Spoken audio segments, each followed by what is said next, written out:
Alright. I'm here today to talk about the day in the life of Hawthorne School Counselor. And my name is Sarah Paes, and I'm from Missouri Baptist University. First, I feel like to know and understand the counselor's job, we have to know the Hawthorne facts and figures. So I've kind of put up for Hawthorne Elementary, which is in St. Peter, so I have them both together. It's a K-5 building with about 520 students. The diversity is about 75% Caucasian, 9% Hispanic, 9% of African American, 2% Asian, and about 6% 2 or more other races. And if you look at the diversity of St. Peter's, they're about the same. So Hawthorne actually kind of matches up with the diversity of St. Peter's as a whole.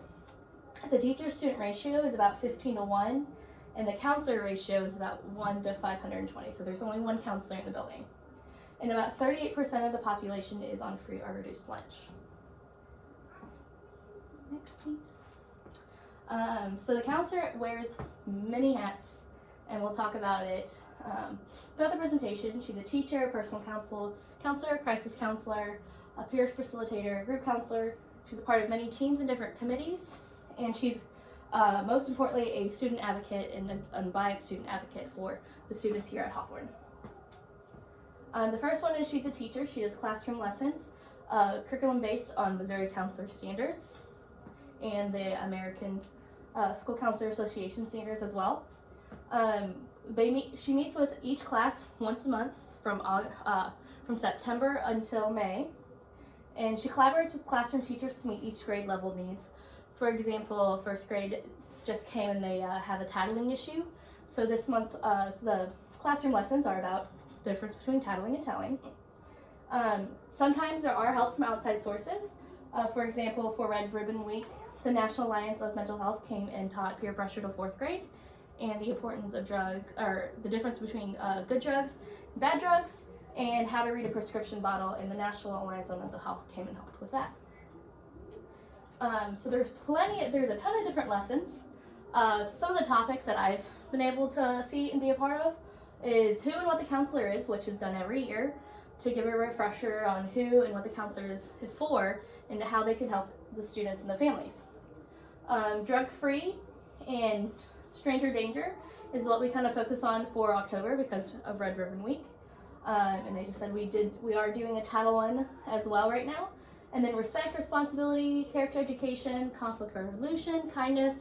We have a whole binder of different classroom lessons that we do throughout the year, and it changes depending on the needs of the students and the grade level that year. Some of the things we utilize for classroom lessons are books. There's a lot of books to choose from, as you can see in the picture, or in the video and in the room. We use different games.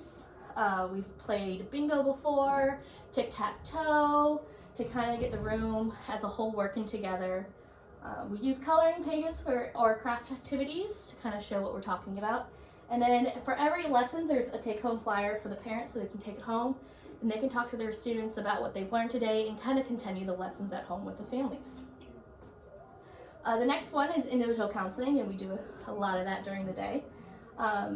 Basically, we're here to provide an unbiased help to students and their families. Of course, counselors are here to be great listeners.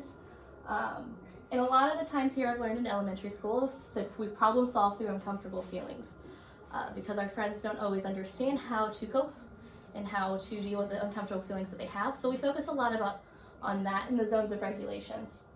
And like I said, a lot of this stuff is working in coping skills and giving these friends the coping skills to get through those uncomfortable feelings and also learn what coping skills work for them. And all of this, a lot of the things that I see the counselor do is through play therapy techniques. We use sand or games. For example, this morning we did zones of regulations through Uno, and we have like an Uno with how to handle anger. So a lot of this we do through play therapy because I feel like it helps also relax the students and be able to stay calm and able to talk through either drawing or coloring or writing or games. Right? And the next thing is a crisis counselor. We're here to prevent, intervent, and respond to crisis, and that is for the families or the students. This is usually for homelessness or helping de-escalation of students and giving the teachers kind of the tools to help intervene with de-escalation of students. And I've mentioned before, it's a lot of teaching coping skills we of course can't teach them in the moment, so you want to take them out of the moment and teach them coping skills so that they can use in the moments, and kind of give them reminders when they're in the moment to use those coping skills. So I have kind of a picture of the 10 tips to use when providing crisis counseling. Just be on the listen, to be in a positive light, teach calming strategies, and practice self-care for the counselor and the teachers as well, because she has helped some teachers kind of within the classroom and when they're dealing with some tough events. The next one, she's a peer facilitator. So if you need help making friends or keeping friends, or to learn how to be a good friend, she's been here. We've done that through lunch buddies, friendship mediation, small groups, play therapy techniques, and we've also talked about the buddy bench this year and how to use it and the rules of it.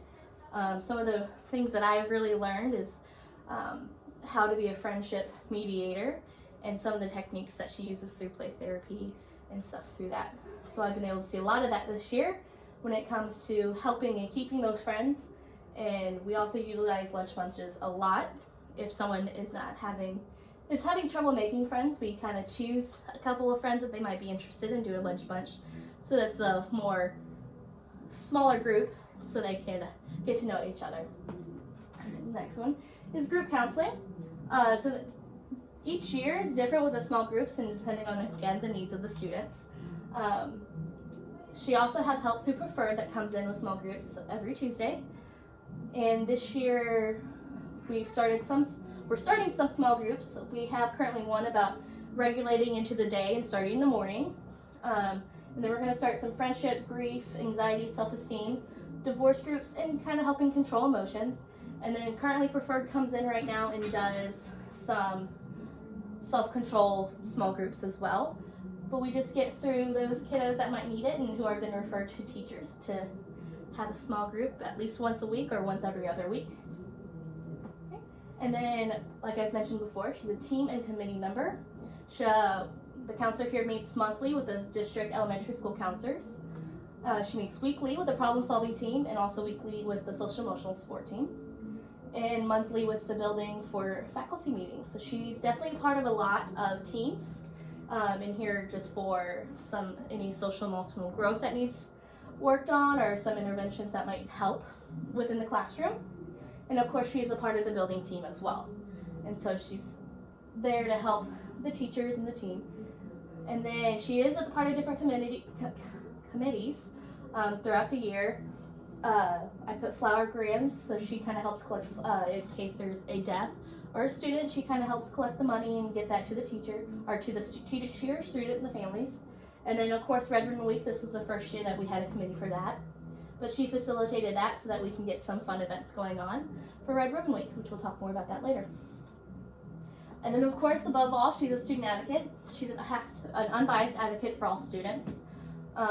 So for her to do this, she does attend some IEP meetings. She only attends the ones that we see a social emotional need. So she's not a regularly part of the process of IEPs, but she does attend some where she's either close to the parents or just we might need a little extra advocating for the social emotional needs of the student. And she attends either parent meetings or parent-teacher conferences for those that request it.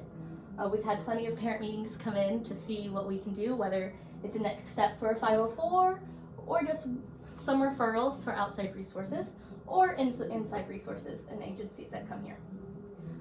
She does connect with parents about their students on a regular basis. So anytime there's something that might be concerning that kind of we need to talk to the parents, we call them as soon as we can, which is usually the same day. And then she also talks to them if there's something going on or if they might have a need.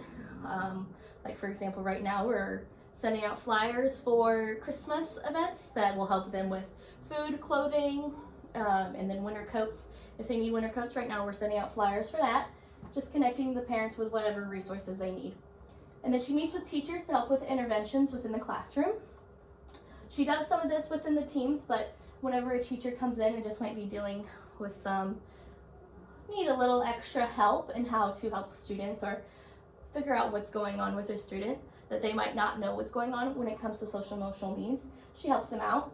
And then collaborates with all stakeholders to help meet the needs of the students in the school as a whole. She collaborates a lot with outside resources and making sure that we have the resources and the needs for the students in the building. So then the next one is we kind of talk about the community as well. She stays educated. She periodically attends play therapy conventions, which is where we got a lot of the techniques I talked about before, and a lot of the techniques that we use in either small group or individual counseling. And then just last week, I believe, we attended the Community Council Summit every year, which is a good way to network with those in the area and find out more resources that can help the students, whether it's through lessons, through counseling, and just ways that we can just help our families and not just our students, but the families in the building and then in the district with whatever needs that they need. And then with those meetings that she meets with the other counselors in the district, she works with them on PD days. What I've been a part of is we've talked about homelessness and ways to report that, what the paperwork looks like, and how to decide if a family is homeless. And then of course when we're there, we learn and share resources from other counselors. And for example, with us, we started zones of regulation within the elementary and all the teachers. And so we've started that language, and so we've been able to share how that's worked, how that's worked, and everything's been going on. And then of course every year there's a dyslexia PD. These are just ones that I've either heard about or been able to see. There's a lot more that happens that, since it's once a month, I don't always get to see it. Next one. So what else does a school counselor do? She does a lot of things. Like I said, we just recently did Red Ribbon Week, which the school counselor puts on through lessons, through fun activities, like we just did a lunch buddy day to get everyone to meet new buddies and be able to facilitate their own talking. She's the gifted coordinator. She helps interview the kids who might fit into the gifted program or qualify for the gifted program, and then refers them for testing, and then helps them send them off to JET every C day. She is the 504 case manager, which is not a counseling activity, but it's what we do here. Just since she knows the kiddos and might know the struggles that they might have a little bit more and understand the diagnoses. And she also does the weekend program hunger through a few churches within the community. She sends out the flyers, get the permission slips, and make sure the food in the backpacks get to the kids every week. And of course, as I've said multiple times, because we do it a lot, she connects and refers families to outside agencies, and which is so important to make sure that our families are getting the resources they need to thrive. And then of course, she does Hawthorne Families, which everyone in the building does on early out Wednesdays. And so everyone kind of knows about that. And then I think that is the last slide. So if any questions? No? All right, well, thank you.